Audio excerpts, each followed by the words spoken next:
Alright, today on the ropes, I got Malik, Iceman, Hawkins. What's good? What's up, Zed?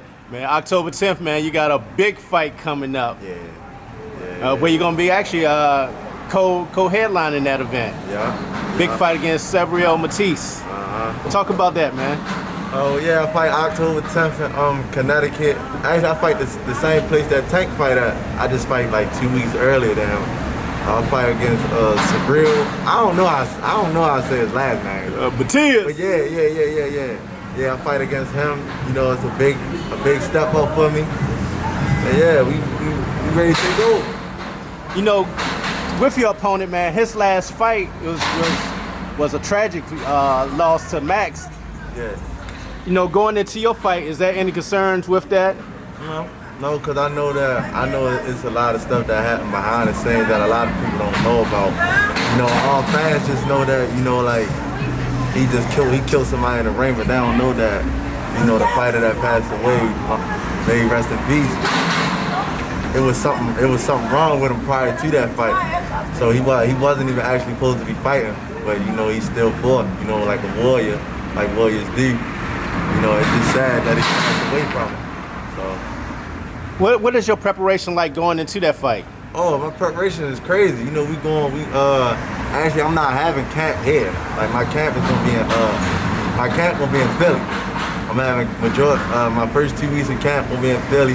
Then I'm gonna shoot my camp somewhere else. You know, speaking on that, with Upton being closed, you had a chance to go on the road to Nebraska to be out there with Jamel Herring and Terrence Crawford. What was that experience like for you? That experience is crazy because actually Terrence Crawford, he actually called for me to come down there, and you know, so we packed up, me, Kenny, Coach Russ, and Lil Malik. We packed up the truck, and we drove 18 hours down there.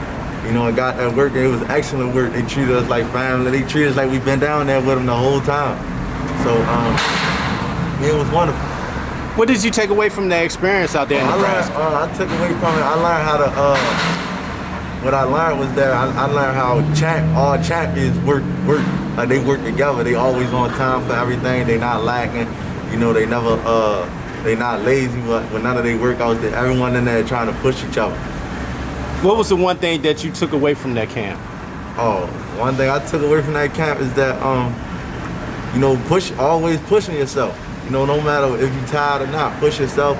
And, you know, just be on. Main thing, just to be on time. Cause, you know, sometimes we gotta have it. You know, being late and everything like that. And I'm not gonna say I don't, cause I do sometimes. But you know, always be on time for everything. You know, like you said, this is a crucial time for you right now. You've been on the road, different camps. You're going to Philly to be in camp with Jerron Boots Ennis, man. Yeah. That's gonna be crazy. Yeah, definitely. That's my guy, man. I love Jerron, man. I love him and his father, man. They treat me like family. And yeah, I just can't wait to get up there, you know, be around all the Philly guys, for real. You know, I want to go back in time a little bit. A few months ago, prior to the COVID-19 pandemic, you were going to be fighting Hunter during that time, right? And you took ill. Yeah. How disappointed were you during that time? I mean, I was very disappointed because I knew that it was my time for me to, you know, to let the world know that I belong and things like that. But you know, God, He's the best of planners. He doesn't make no mistakes, and I guess it just wasn't my time at that time. So, but He gave me another shot. He gave me another chance. So, and I'm definitely planning on making my best of it. You know, during that time, y'all had an exchange of words. Yeah. Have y'all had a chance to really talk about that since that, or no, not at all? No. I mean, I ain't gonna say too much about it, but yeah, he gotta see me. He can fight me or we can spar. Like, it don't matter what it is, but I'm a man at the end of the day, and I don't let stuff like that. You playing with somebody's mother, I don't let stuff like that go. You know, speaking of your mother, you talked about it. Yeah. Her dealing with the COVID-19. How scary was that for you? That was real scary because, you know, I never ever seen my mother, you know, that, you know, shook up in her life ever. I never seen my mother like that, and cause my mother real strong. Like my mother, like she a fighter. You know, she a fighter. They don't call her Iceman for nothing. But yeah, she, like, we was in the house and she was just shook, shaking, and everything like that. And I said, I can't take this no more. I gotta take my mom to the hospital. Because if I would have went to sleep and I'd have seen her in there, dead or anything like that, I would have been crushed. For a lot of people that don't know, she's actually on the front line. She's actually a nurse, right? Yeah, so that's to be right there on that front line and then get it yourself. Yeah. It's crazy. But I know I took her to the hospital. She getting better. She getting better every day. And yeah, my mother she not gonna give up. I know that. Yeah, I noticed, man, everywhere you go, you like really protective over yourself, like with the mask and everything, just to be cautious about. Yeah, got to. Because I'm not trying to, because one thing I know about me, when I get sick, I get hit hard. So, and then, this with the corona, with the pandemic and everything like that, it's killing people.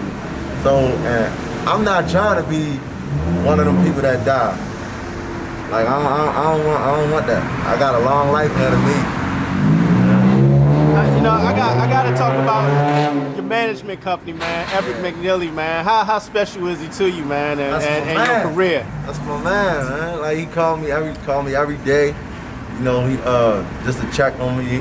He don't even call me like with anything related to boxing. If it's not very, very important, he won't call me and just talk. He won't call me like he call me to talk about life.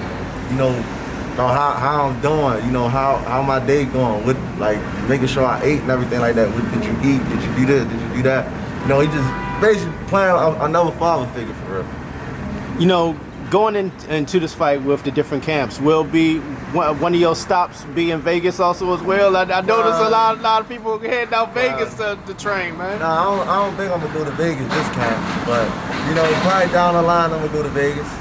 Yeah, most likely probably down the line, like another fight, I'll be going to Vegas. What can people expect with this fight coming up, man? They can expect, just me being sharp as I always be. They can expect, like if I need be, they can expect the animal if it happens. But yeah, they can just expect sharpness from me. Cause I expect really with you two fighters, man, it's really gonna be in the middle of the ring. Yeah, and one thing I do know. I can make it that type of fight, but I'm not. If there's no need for me to do it, I'm not gonna do it. If them type of fights that where it's going toe to toe, I need to be going to the bank after. You get what I'm saying? That's one thing Kenny always told me. If y'all gonna stand there and bang toe to toe, you need to be going to the bank afterwards. So we not gonna do that. We're not gonna do that. We're gonna stay smart, stay sharp. We're gonna get this victory. How different is it gonna be with the no crowd at all and really tight quarters within a bubble? It's gonna be different, but it's really not. Only difference is you can just hear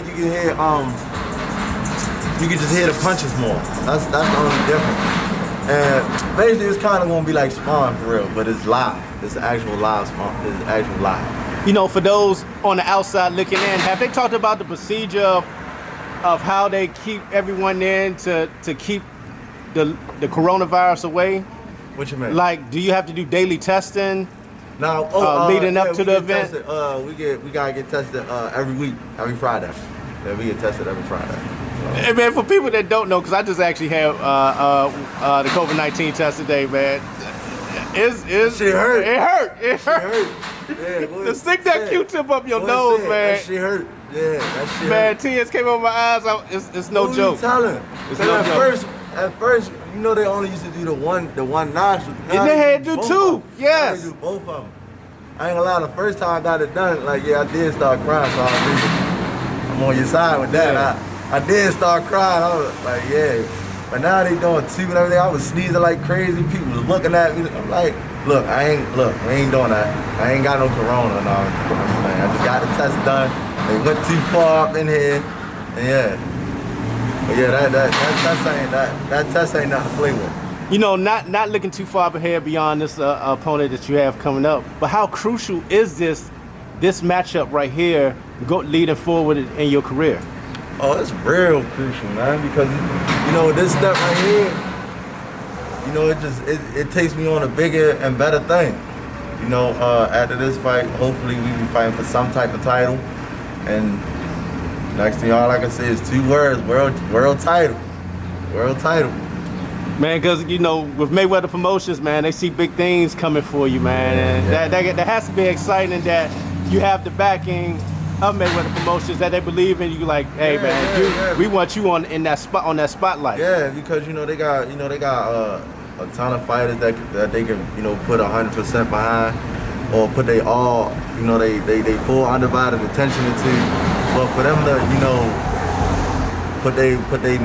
stick their neck out for me, you know, I'm just grateful for it. I'm grateful for it. You know, within the past month, there was a tragic loss of Babyfrank, man. Yeah. What was that for you, man? How did you deal with that? Well, actually, when we got the news, Were you in Nebraska at the time? Yeah, we was in Nebraska at the time, and I was laying down. I think I was asleep. Yeah, I was asleep, and I heard Lord Malik, he blurted it out. I woke up straight out my sleep. I woke straight up, like, what? And yeah, that's when we got the news, like, yeah, he got killed and everything like that, and it crushed me. But I was more hurt, you know, for his daughter and for Chuck, out of anything. I was more hurt for them two, because that's like Chuck father. That's all Chuck knew for real. And his daughter, now she got to grow up without one. So I was more hurt for them two out of anything. And for people who don't know, man, Baltimore, a rough city, man. Yeah, man. You know, it's because yesterday when I was talking to Coach Calvin, actually Darius rolled up on the dirt bike, you know, talking about his experience when he got shot, man. Yeah. So, I mean, this is where we come from. This is where I grew up in this all my life. So, I mean, I get used to it, but it just hit real different when it's somebody that you love and everything like that. It's somebody that watched you grow up, or somebody that you watched grow up and everything like that. It just hit real different.